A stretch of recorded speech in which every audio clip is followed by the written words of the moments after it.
Real estate and other information channel पर आपका बहुत बहुत स्वागत है।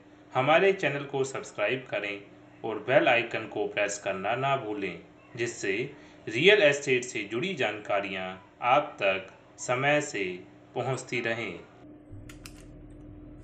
मैं आपको अपनी इस वीडियो में डीडीए के ई ऑक्शन के कंप्लीट प्रोसेस के बारे में बताऊंगा। किस तरीके से आपको अप्लाई करना है, डिजिटल सिग्नेचर कैसे ऑब्टेन करने हैं और क्या क्या डॉक्यूमेंट की आपको आवश्यकता होगी इस ई ऑक्शन के तहत पार्टिसिपेट करने के लिए। तो हमारी वीडियो के साथ आप अंत तक जुड़े रहें। अगर आप residential plot, commercial plot, industrial plot के लिए अप्लाई कर रहे हैं तो आपको PAN card self attested, annexure 2 जो कि एक स्टैम्प पेपर होता है 10 रुपीज़ का, नोटरी के द्वारा notarized, annexure 3 letter of application, annexure 4 applicant details, इन सभी डॉक्यूमेंट की आवश्यकता होगी। अगर आप commercial shop, office, stall, institutional plot के लिए अप्लाई कर रहे हैं, इस केस में PAN card self attested, Aadhaar card, voter ID card self attested आपको अपलोड करने होंगे। कियोस्क, रेस्टोरेंट, इंटरप्रिटेशन सेंटर के केस में आपको PAN card, Aadhaar card, bank statement of last 1 financial year self attested upload करनी है। बीडर को ध्यान रखना है, अगर वो एक से ज़्यादा प्लॉट के लिए अप्लाई कर रहे हैं तो उनको हर प्लॉट के साथ सेपरेट डॉक्यूमेंट अपलोड करने होंगे। उसके अलावा उनको सेपरेट चालान ईएमडी अमाउंट का भी जनरेट करना होगा हर प्लॉट या फ्लैट की एप्लीकेशन के लिए। बीडर को ध्यान रखना है, जो अकाउंट डिटेल्स वो प्रोवाइड कर रहे हैं फ्यूचर में उसी अकाउंट डिटेल पे अनसक्सेसफुल होने के केस में ईएमडी अमाउंट डीडीए के द्वारा रिफंड की जाएगी। तो आप अपनी अकाउंट डिटेल बिल्कुल एक्यूरेट फिल करें। एज अ वेंडर लॉगिन या पार्टिसिपेशन करने के लिए आपको टेंडर विजार्ड की वेबसाइट को विजिट करना होगा।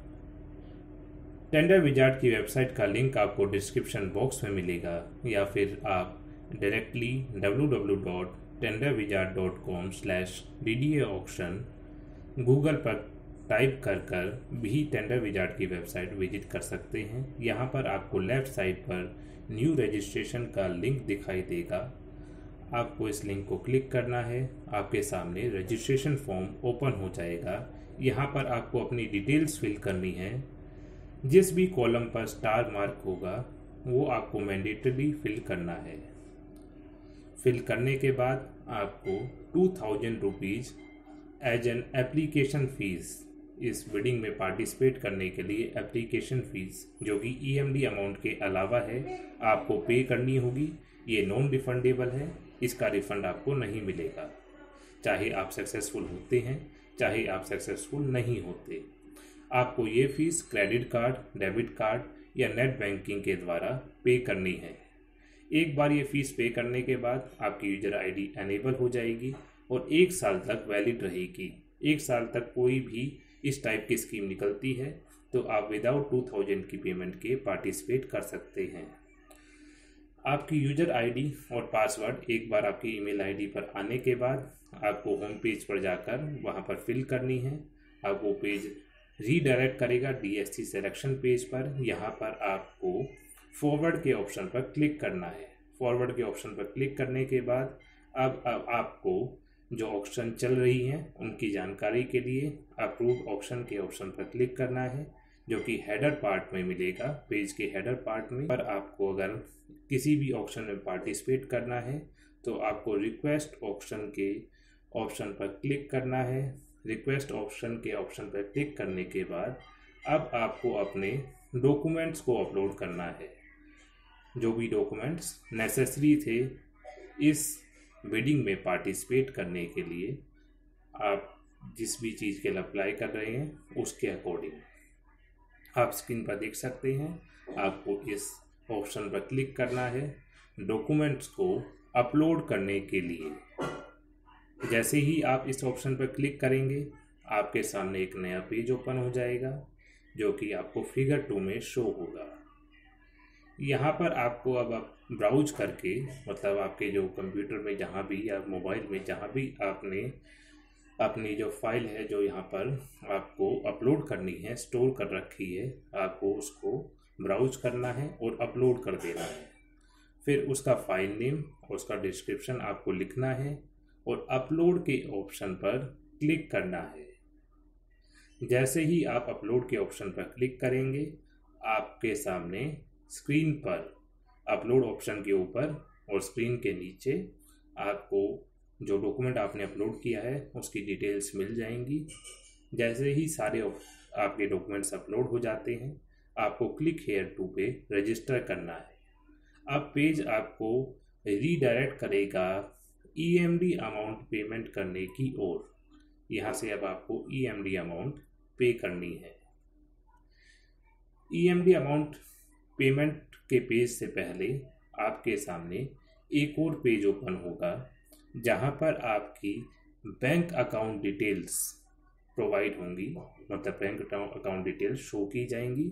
ये बैंक अकाउंट डिटेल्स वही डिटेल्स हैं जहाँ पर आप अगर अनसक्सेसफुल होते हैं तो EMD amount, only EMD amount आपकी रिफ़ंड होगी, क्योंकि एप्लीकेशन फ़ीस आपकी रिफ़ंड नहीं होगी। खाली EMD अमाउंट जो आपने पे की थी, जो अर्नेस्ट मनी होती है स्टार्टिंग में जो हम पे करते हैं, वही रिफ़ंड हो गई। अगर ये डिटेल्स बिल्कुल सही हैं तो सबमिट के ऑप्शन पर क्लिक करें और आगे मूव हो जाएं। जैसे ही आप सबमिट के ऑप्शन पर क्लिक करेंगे, आपके सामने फिगर 6 ओपन होगी। यहाँ पर आपको मोड ऑफ पेमेंट सेलेक्ट करना है। EMD अमाउंट पे करने के लिए DDA ने आपको NEFT, RTGS या ऑनलाइन पेमेंट का ऑप्शन प्रोवाइड किया है। आपको जो भी ऑप्शन कन्वीनियंट लगता है वो आप सेलेक्ट करें। जैसे अगर आप NEFT से पे करना चाहते हैं तो NEFT सेलेक्ट कर लें। उसके बाद आपको चालान को जनरेट करना है, जिस चालान के जरिए आप EMD अमाउंट को पे करेंगे। तो आपको स्क्रीन पर जैसे दिखाया गया है वहीं से आपको चालान को डाउनलोड करना है। चालान डाउनलोड करने के बाद आपके सामने चालान की कॉपी आ जाएगी। इसमें रेमिटर नेम जहाँ लिखा है डिटेल ऑफ रेमिटर या एप्लीकेंट, यहाँ पर आपकी डिटेल्स होंगी, आपका बैंक अकाउंट वगैरह वगैरह। उसके अलावा यहाँ पर डिटेल ऑफ बेनिफिशरी, मतलब DDA की डिटेल्स होंगी, उनके अकाउंट और अदर जहाँ पे भी आपकी ये अमाउंट जा रही है। इस अमाउंट को पे करते वक्त आप पर कुछ बैंक चार्जेज लगेंगे, वो बैंक चार्जेज आप देख सकते हैं। ये बैंक चार्जेज भी नॉन रिफंडेबल हैं, जो कि आपको पे करने होंगे EMD अमाउंट पेमेंट करने के लिए as a convenience charge bank को। अब आपको इस चालान के अंदर कुछ डिटेल्स चेक करनी है, जैसे कि आपका ऑक्शन नंबर, ऑक्शन सब आइटम और डिस्क्रिप्शन। अगर ये बिल्कुल ठीक है तो आप इस चालान से अपनी पेमेंट कर सकते हैं। ध्यान रहे, आप इस चालान को, जैसा मैंने बताया था, एक से ज़्यादा पेमेंट करने के लिए यूज नहीं कर सकते। अगर चालान में कोई दिक्कत है, कोई मिस्टेक है, तो उसे आप सेल्फ पेन या किसी भी तरीके से मॉडिफाई नहीं कर सकते। आपको नया चालान जनरेट करना होगा। आप इस चालान की एक कॉपी अपने फ्यूचर रेफरेंस के लिए अपने साथ संभाल के रखें। उसके अलावा, जैसा कि मैंने आपको बताया था, कुछ बैंक का कन्वीनियंस चार्ज होगा, वो आप पर लगता है, वो आप चेक कर सकते हैं। यहाँ पे दिखा भी रखा है एग्जाम्पल में किस तरीके से आप पे कन्वीनियंस चार्ज भी आपको पे करना होगा। 56 रुपीज़, 60 रुपीज़, डिपेंड करेगा बैंक टू बैंक। उसके अलावा जैसे ही आप चालान जनरेट कर लेंगे तो आपको स्क्रीन पर इनिशिएटेड एक ऑप्शन दिखेगा, वहाँ पे इनिशिएटेड लिखा हुआ।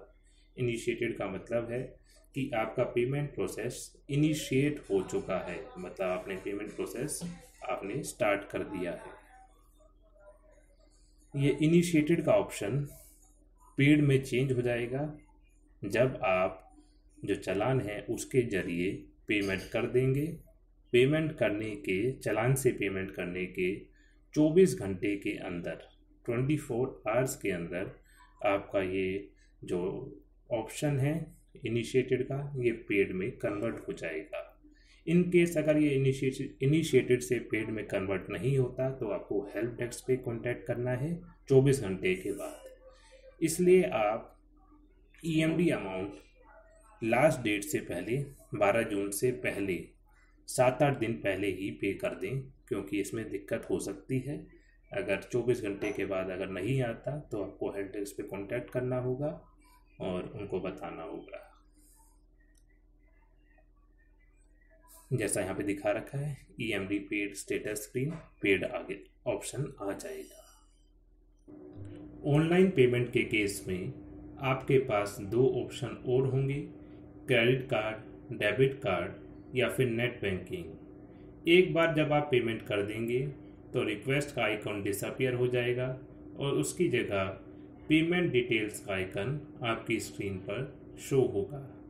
ध्यान रहे, एक बार पेमेंट करने के बाद आप अपने डिटेल्स में किसी भी तरीके की मॉडिफिकेशन नहीं कर सकते, डॉक्यूमेंट्स में या फिर डिटेल्स में। पेमेंट वेरीफाई होने के बाद आप एलिजिबल होंगे ई-ऑक्शन के प्रोसेस में पार्टिसिपेट करने के लिए। आप अपनी मेल के स्पैम बॉक्स में चेक करते रहें, आपको वहाँ और इनबॉक्स में चेक करते रहें। आपको ऑक्शन से रिलेटेड सभी डिटेल्स आपको आपकी ईमेल आईडी पर प्रोवाइड की जाएंगी। लाइव ऑक्शन वाले डे पर मतलब 15, 16, 17 या 18 जून को आपको बिडिंग के अंदर पार्टिसिपेट करना है। पार्टिसिपेट करने के लिए आपको लाइव ऑक्शन समरी पर क्लिक करना है, फिर हैमर के ऑप्शन पर क्लिक करना है। हैमर के ऑप्शन पर क्लिक करने के बाद आपके सामने टर्म्स एंड कंडीशन का पेज ओपन हो जाएगा। बिडिंग से रिलेटेड टर्म्स एंड कंडीशन, इनको एक्सेप्ट करना है, फिर आपका बिडिंग प्रोसेस शुरू हो जाएगा। बिडिंग रिजर्व प्राइस से शुरू होगी, जो रिजर्व प्राइस जो DDA ने रखा है। उसके बाद आपको बेस प्राइस मतलब रिजर्व प्राइस से स्टार्ट करना है और बोली लगाते जाना है। हर बोली के बाद 10 या 15 सेकंड या मिनट का टाइम पीरियड होता है, जिस टाइम पीरियड में आपको फिर मौका मिलता है वापस बिडिंग करने का। तो इस तरीके से बिडिंग का प्रोसीजर चलता रहता है। अगर वीडियो पसंद आए तो लाइक करना ना भूलें, हमारे चैनल को सब्सक्राइब करें। धन्यवाद, आपका दिन शुभ रहे।